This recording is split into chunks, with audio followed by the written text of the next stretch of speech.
By 1945, the Nazis were on the run. The Allies were flying high and about to roll over Germany's flat western borders. But in the deep southern heartland of Hitler's Reich loomed the threat of the unknown. Fears grew of a last-ditch Nazi fight-back in the Alps. In terms of a defense, it was an ideal place to defend yourself. This was high mountains, very difficult terrain. How could you wage a war with tanks there? Almost not possible. Very low experience from the Allied side to wage a war in this mountain region. A lot of experience from the German side, a lot of elite troops there.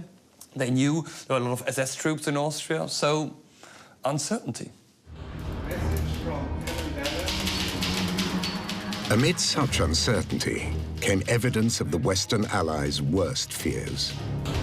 Neutral Switzerland bordered part of the German Alpine region.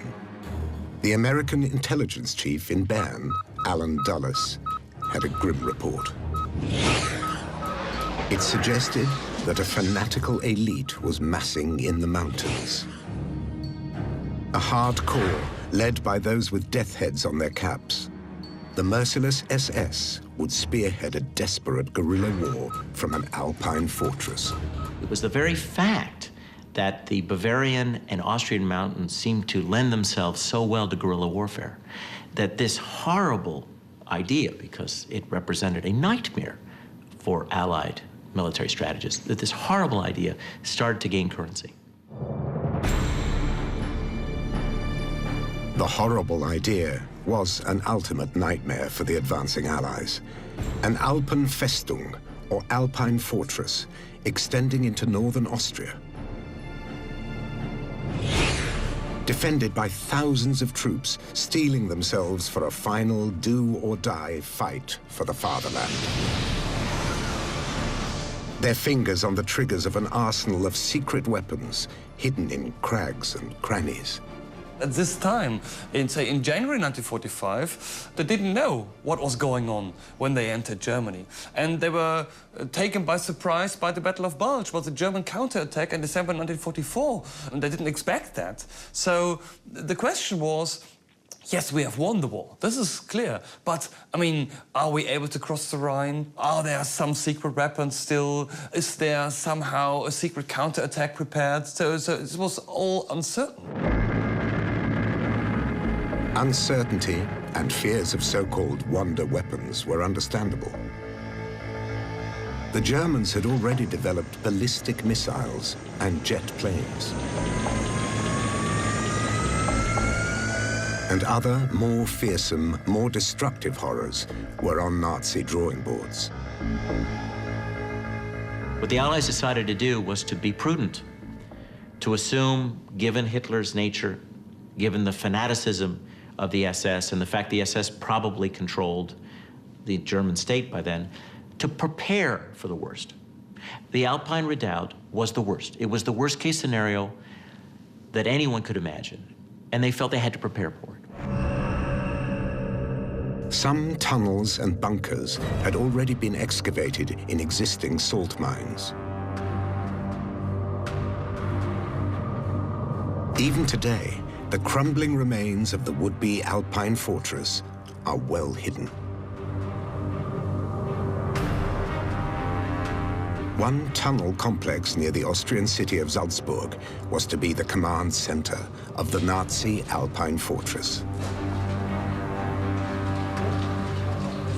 Such tunnels were also used to build planes and rockets, as Allied bombing reduced conventional German factories to rubble.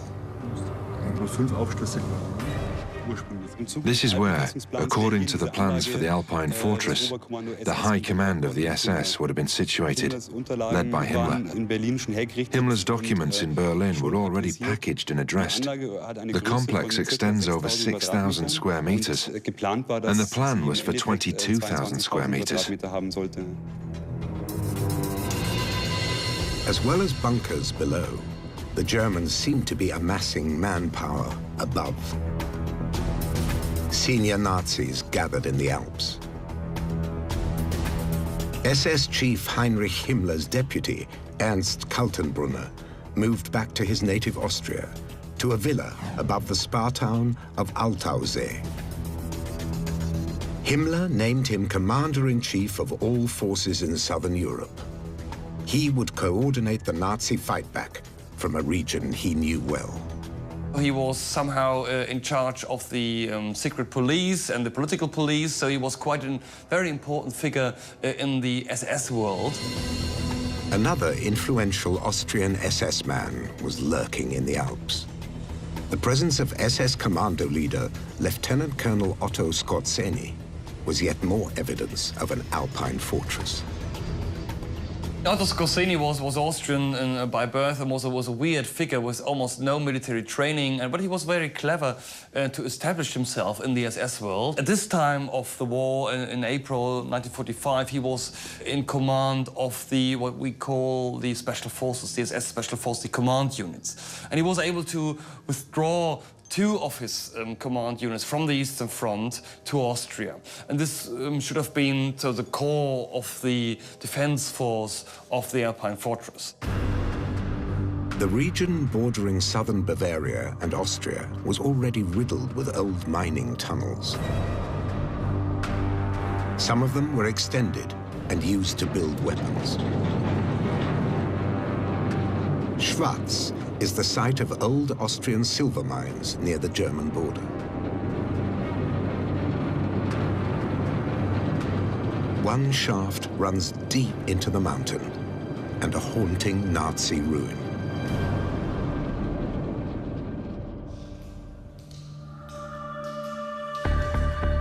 The dank, dark subterranean world is usually off-limits to visitors.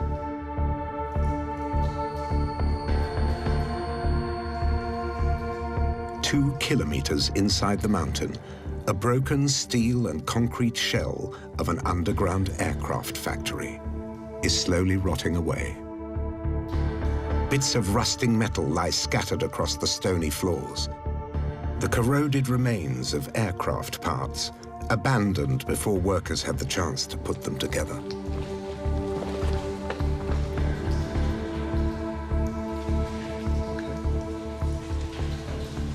The whole complex is in entirely the same state as it was when it was left, following the detonation at the time. And the workers had only just left the complex. Everything is still standing on mounting racks. It really is unbelievable.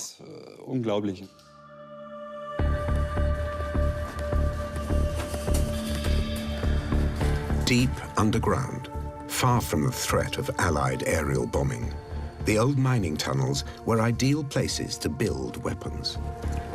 Including a new generation of planes die-hard Nazis hoped would repel the Allies rampaging into the Reich. These are the remains of one of the first jet fighters in the world, the Messerschmitt 262. Almost 1,500 were built, but only a few hundred flew in combat.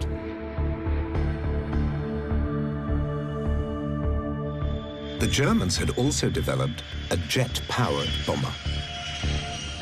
Hermann Goering, the head of the Luftwaffe, had dictated a requirement to the aircraft industry that he wanted this 1,000-kilometer aircraft, 1,000-kilometer range that could fly at 1,000 kilometers an hour and carry 1,000 kilograms of bombs. And at the time, it was a huge, very, very challenging requirement for any manufacturer to meet. German engineers overcame another great challenge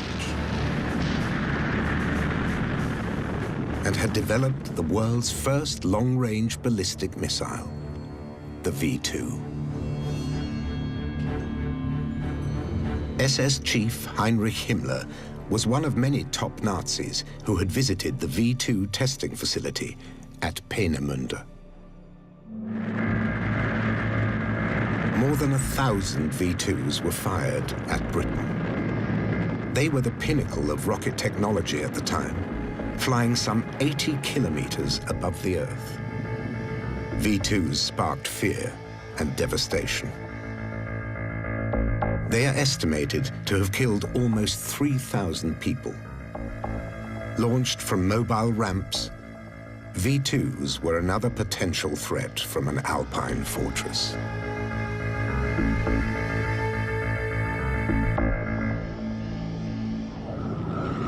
And there was another, even greater horror emerging from Nazi drawing boards. A longer-range version of the V2, dubbed the America rocket. Such horrors were the brainchild of Nazi engineers like Werner von Braun. With Allied invaders closing in around them, in early 1945, they were redirected south to the so-called Alpine fortress. Von Braun was ordered to go to the Alps, so we received an official order to leave Peenemünde. So we didn't flee, but it was requested that we go to the Alpine fortress in the south of Germany. The original plan was, which we had never believed, to continue building V2s down there. The Nazi Germans may have had a technological advantage, but they were vastly outnumbered by conventional planes, tanks, and troops. German airfields and factories were overrun. In central Germany, the advancing Allies found the remains of another wonder weapon. A menacing bat-like jet fighter bomber, partially made of wood. Looked sexy and looked efficient and fast and menacing. It was a unique configuration and a unique shape, advanced technology, jet-powered interceptor, faster than anything the Allies could field. The Horten H-9 was also covered in carbon and plywood, making it more difficult to detect by radar. It was perhaps the world's first stealth-type aircraft. The Horten brothers hoped their plane would eventually carry a 1-ton bomb. If the Horten 9 could have been put into production, perhaps even fitted it with rockets, which unguided rockets that they could use used against the bombers, I think all these things are quite possible. And fielded in significant numbers, it would have been certainly faster than the Allied piston-driven airplanes, and it could have had a significant impact on the air war.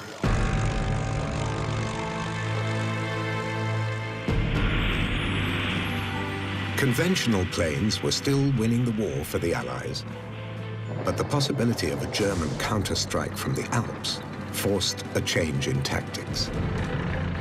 Potential threats like Hitler's rocket engineers had to be stopped from reaching the mountains in the south.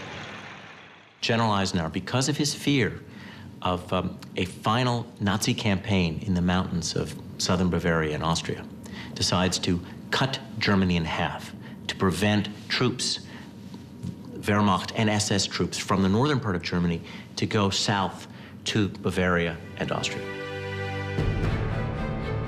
Eisenhower changed the direction of his main thrust and directed a spearhead south towards the Alps.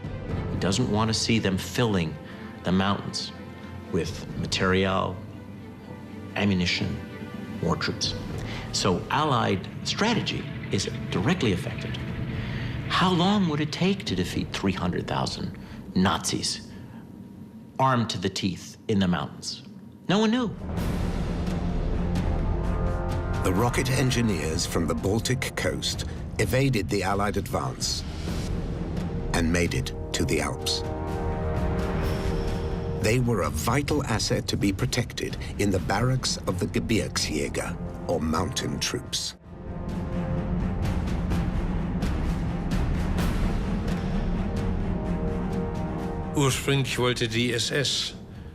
Originally, the SS had planned that we all moved into the barracks. They wanted to concentrate us all there. But then one bomb could have killed the entire team. So this convinced the SS commander that we should disperse across the country. Rocket engineers were not the only assets moved to the relative safety of the Alps. The Reichsbank in Berlin was badly bombed. Gold, cash, and other reserves were no longer safe in the capital. Hundreds of millions of dollars worth of government and private treasure was shipped south. I believe that this is the only time in history that so much treasure has been consolidated together. A treasure of such incalculable value has been concentrated in one area at one time. Most of the Reichsbank gold dumped in a mine was recovered by the Allies. A small percentage remained unaccounted for. There are still Nazi relics in the tunnels, mines, and alpine lakes around Germany's southern borders.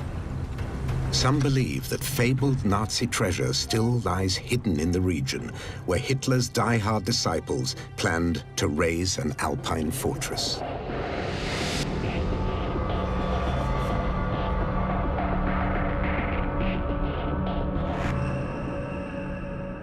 Some tantalizing tales of Nazi treasure are based on supposed eyewitness accounts in the last days of the war. But not all can be dismissed as fanciful. A mule train spotted traveling up an alpine mountain one night attracted attention. So some locals, who had relatively little to do with the confusion of the war, realized something was going on, including my mother. She was a young girl then, and after doing the chores in the stables one evening, she saw a column of mules making its way up the mountain path. One special thing she always mentioned was that there was a white mule among them. Eva Sturm's mother saw what was supposed to be a secret transport of hundreds of gold bars worth millions of dollars. It didn't stay a secret for long. This gold was also eventually recovered by American troops after rumors spread about the mysterious mule train in the night.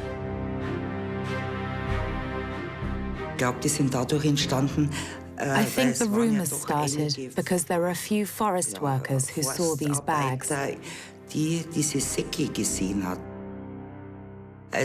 it wasn't all that secret. Many people had noticed something. Rumors and stories persist of other buried treasures that were not recovered. According to local legends, some people grew suddenly rich after the war. Such tales have attracted a new generation of treasure hunters in the old Alpine fortress territory.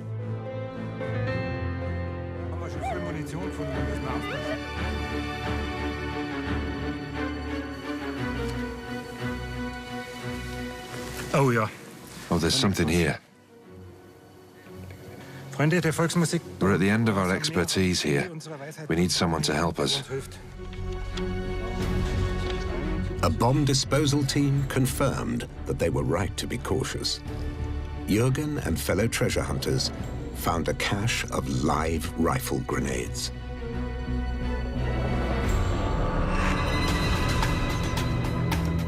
The Nazi gold trail extends further east to the picture postcard lakes and mountains of the Salzkammergut near Salzburg in Austria. This was also to be part of the Alpenfestung. It's another place where stories of hidden treasure proliferate. There were also treasure caches which came from the SS and the Foreign Office.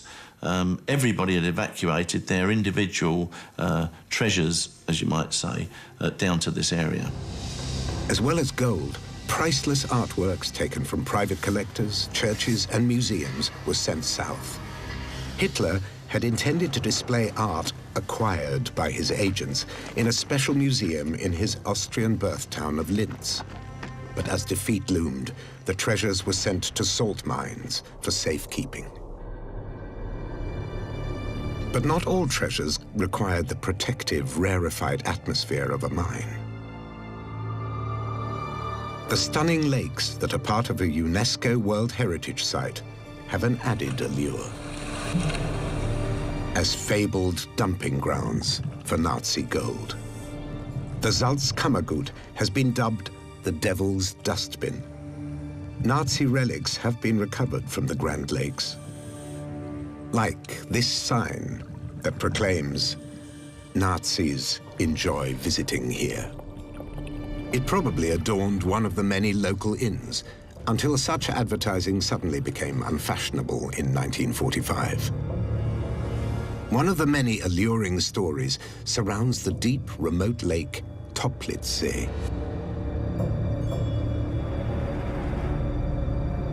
A local farmer is said to have been summoned in the dead of night to help SS men dump truckloads of heavy boxes into the lake, packed with gold and secret Nazi files. Such alleged eyewitness accounts sparked a kind of gold rush. Divers dreamt of scooping up a fortune. But alpine lakes are dangerous. At least 2 divers have drowned in the Toplitzsee, its dark waters full of snags and hidden obstacles. But in 1987, it seemed that the deadly risks were worth it. A breathtaking treasure was apparently recovered from the treacherous mud by a local dive expert, Gerhard Zauner. We dumped it in the Toplitzsee and then recovered it and had it confiscated. 3 days later, they realized it wasn't gold. It was a glittering example of Gerhard Zauner's mischievous sense of humor. The gold ingots were bars of bronze, but his hoax proved to be a 24-carat sensation. We were given it back, but there was a massive media reaction. Gold found in the Toplitzsee. It went round all of Europe. The fake gold features in a display in his dive shop, along with a huge range of Nazi and other relics recovered from the lake. He's found everything from medals to a working anti-aircraft gun, but no gold. And yet, another kind of treasure has been found in the Toplitzsee. In the 1980s, biologist Hans Fricker ventured deep into the lake, searching for a wealth of wildlife. The biologist discovered a previously unknown worm, but that's not what made headlines. The lake yielded an intriguing wartime secret: bundles of British pound notes, perfectly preserved in the oxygen-deprived mud and water at the bottom. It was the second time that British banknotes were found in the Toplitzsee. I knew that the Austrians had apparently cleared out the lake as part of the recovery of a German diver in 1963. So I was amazed that we still found these huge amounts of money down there. Perhaps that's what was in the boxes a local farmer claimed to have seen when he allegedly helped the SS dump them in the lake. A printing press had also been recovered, relics of Nazi attempts at economic sabotage.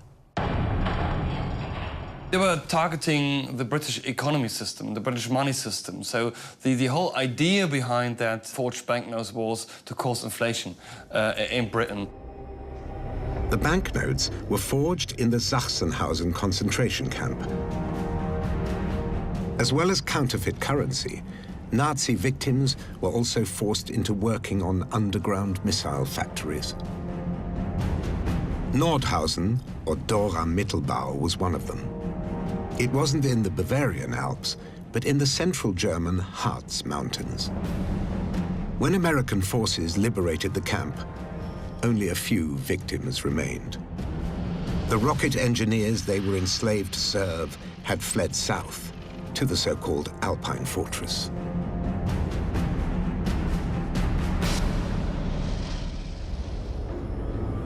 In the Alpine underworld, like this tunnel near Salzburg, the Nazis continued to work their victims to death. A memorial stone and graffiti, testament to the horrors that were once inflicted in the tunnels, usually locked up and largely forgotten.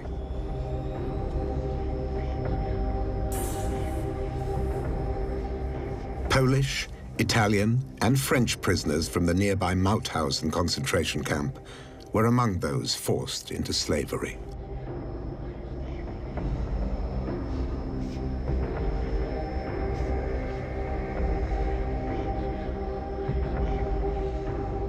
Few survived, and fewer still lived to bear witness to the human cost of the Nazi Alpine fortress fantasy.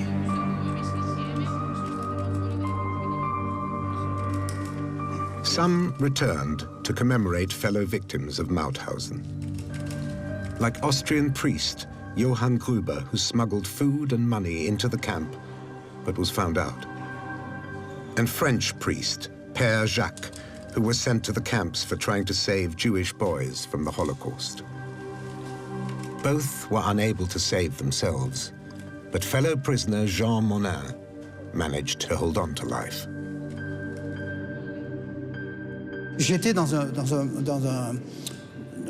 I was already in the barracks for the dying. I thought it was all over for me. But friends took me into the central camp and hid me there for 14 days. Then we were liberated. I weighed 38 kilos then.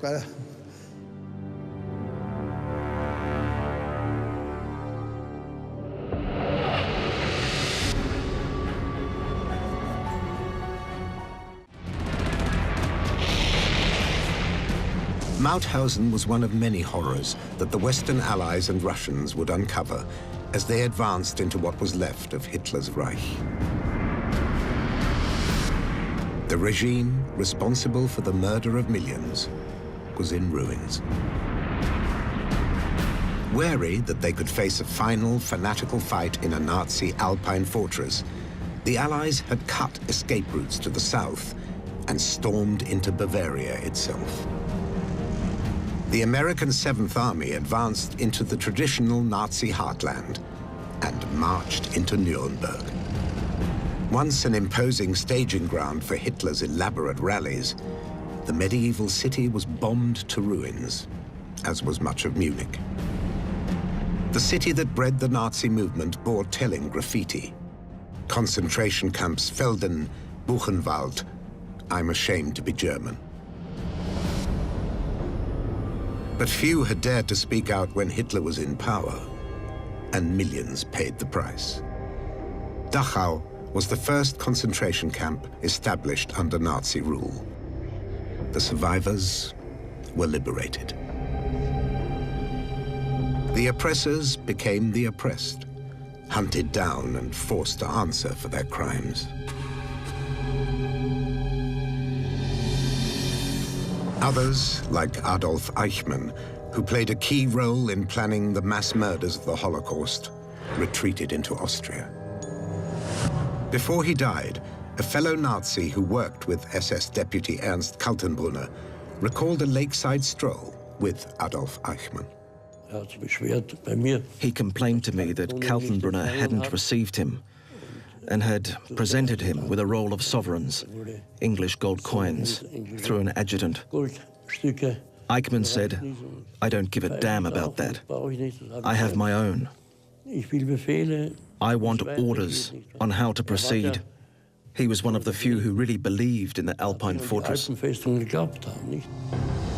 The Allies cautiously closed in around what they thought could be the dreaded Alpenfestung, or Alpine fortress.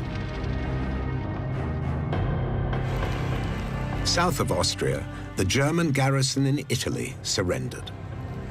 Time was running out for senior Nazis hoping to make a last stand or desperate escape.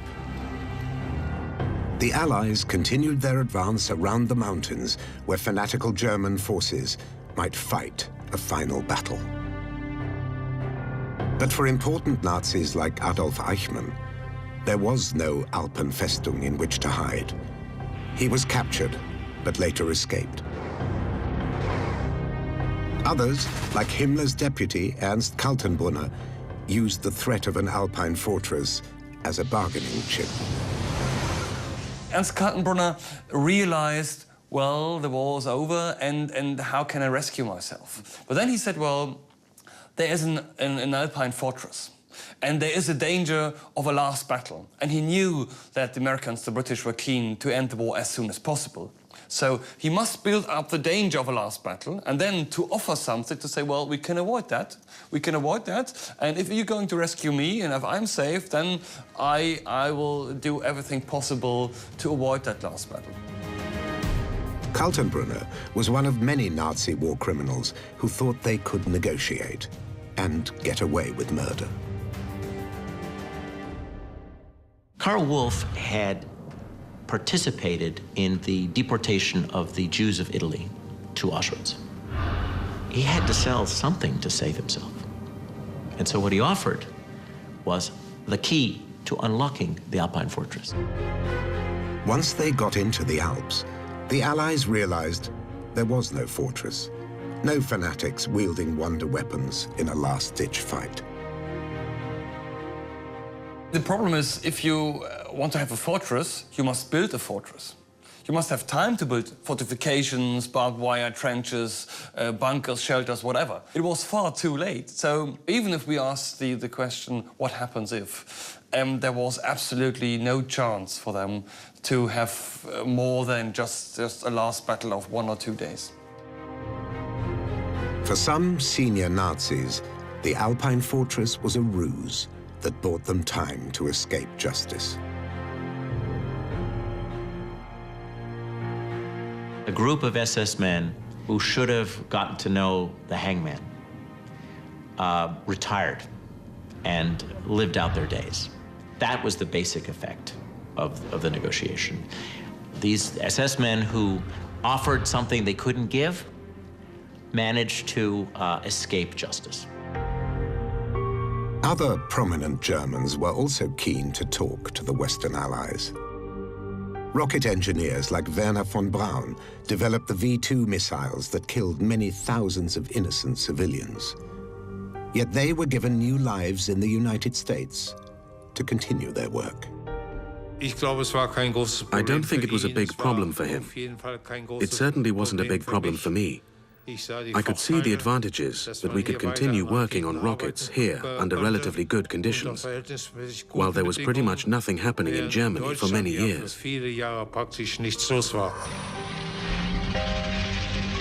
The Germans had run out of manpower, materials, and perhaps the will to mount any kind of meaningful resistance in the Alps.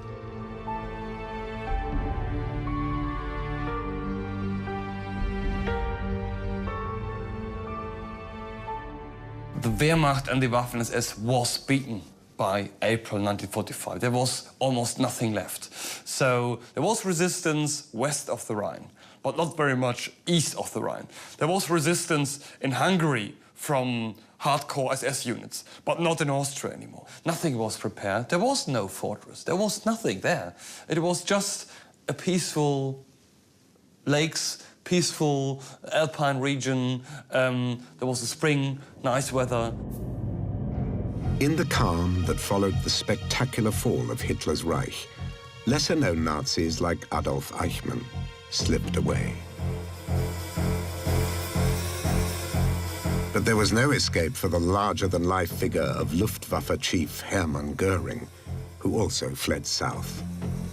His flamboyant tastes extended beyond elaborate uniforms. The Reichsmarschall was an avid art collector.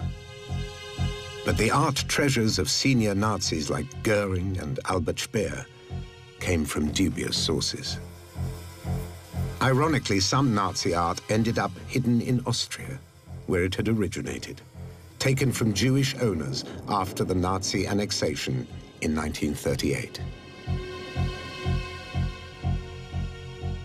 They set up an organized system of expropriation called Aryanization, by which they registered the property, the assets of Jews in Austria, and then systematically stripped them of their wealth.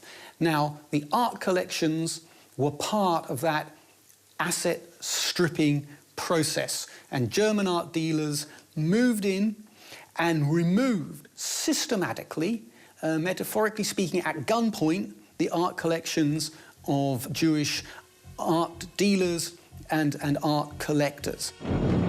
Thousands of artworks destined for Hitler's Führermuseum were recovered from an Austrian salt mine. Himmler's deputy, Ernst Kaltenbrunner, was also extracted from his Alpine hideout. He was tried for war crimes and hanged in October 1946. According to some accounts, a large quantity of gold was found hidden in his Alpine villa. SS commando leader Otto Skorzeny was also captured. He's also said to have had a hoard of Nazi gold.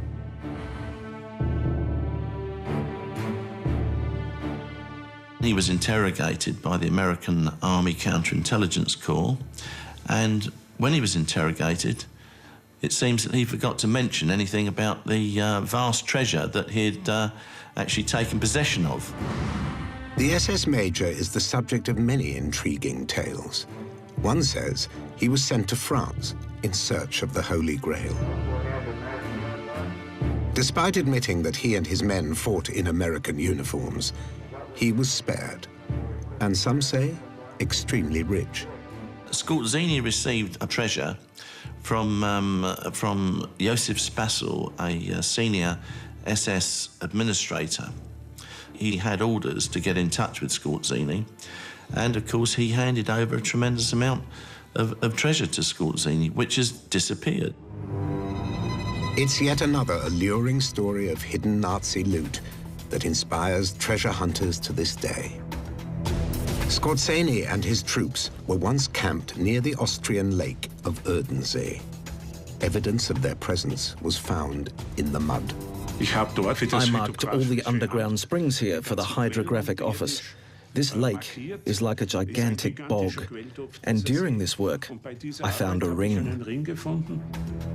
The SS Ring of Honor seemed to have been flung into the lake as the Allies approached. Perhaps it wasn't the only thing dropped into the Erdensee.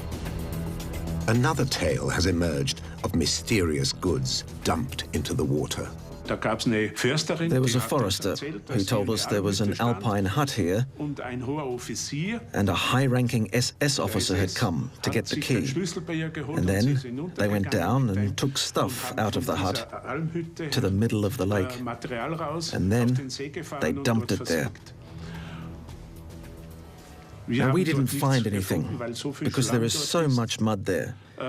It's really difficult to find anything. The Erdensee is relatively flat, carpeted in a thick layer of mud that would swallow a heavy object, like a box full of gold. It's also a nature reserve, and diving is usually strictly verboten.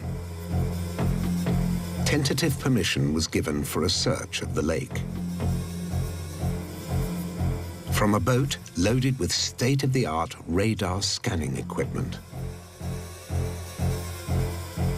And a GPS locator, which would record the precise position of any object detected in the mud.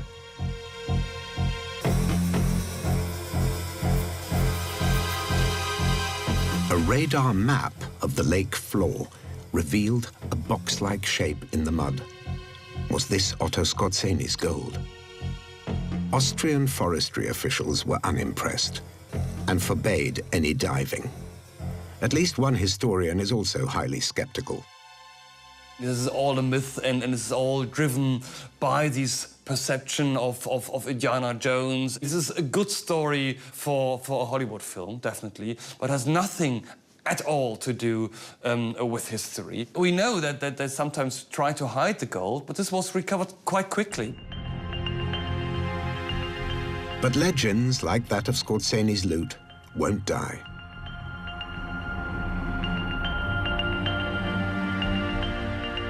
If a fortune in Nazi gold was dumped in the lake, perhaps it's already been recovered and spent. After the war, SS commando leader Otto Skorzeny left his native Austria for good, to enjoy an apparently wealthy life. Skorzeny was put into a prisoner of war camp. He was there for approximately 3 years, I believe, 2 or 3 years. And ultimately, he just walked out of the prisoner of war camp and disappeared until he resurfaced in Spain in 1950 at which point he seemed to be much richer than he had been previously. Otto Skorzeny was interviewed at his holiday home in Mallorca in 1973.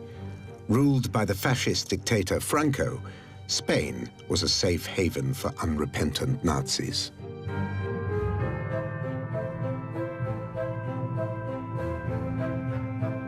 It is every soldier's duty to lengthen the war, to hold out as long as he has the order to do so. Whether that is sensible is for posterity to decide. I don't think we have quite reached that point yet. Personally, I don't regret it. Would you do the same things again today? I can tell you that I would do the same things again in exactly the same way today. 2 years later, the smoker died of lung cancer, farewelled by fellow Nazis unashamedly proffering the Hitler salute. Skorzeny took any secrets of Nazi gold to the grave. This is again part of the secret story and the true Nazis living in Madrid and being millionaires because of the Nazi gold. No, it's very unlikely. It's definitely not possible that he had 2 tons of gold with him in his suitcase and then flying to Madrid.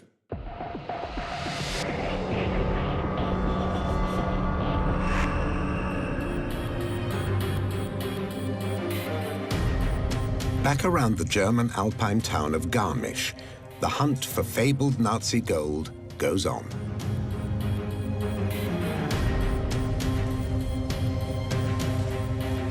It was here in June 1945 that American troops recovered more than 700 bars of pure, refined bullion.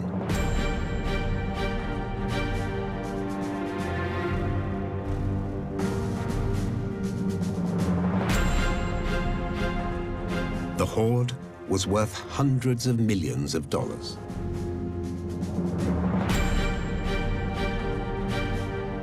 All that's left is a hole in the forest floor. Yet treasure hunters still dream of finding a mother lode, similar to that unearthed by victorious Allied troops.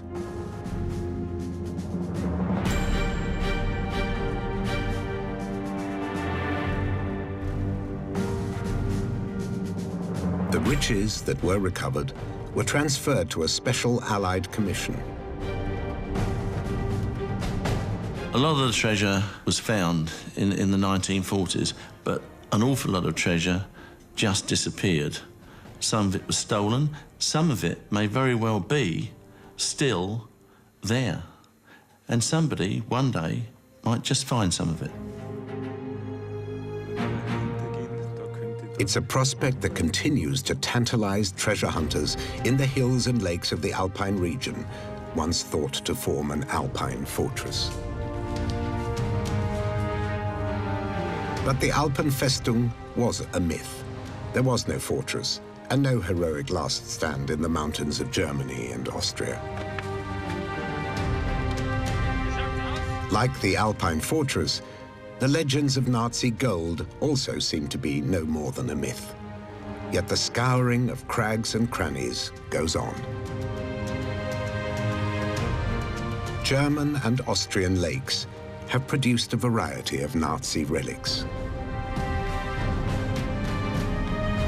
Tons of wartime detritus have been recovered from the deep waters of the Toplitzsee. Bombs, mines, and rockets, but no boxes of gold. You don't put a gold treasure into a deep lake because it's just impossible to recover that thing. So it's very unlikely, very, very unlikely that in some deep Austrian lakes they're still waiting something for us.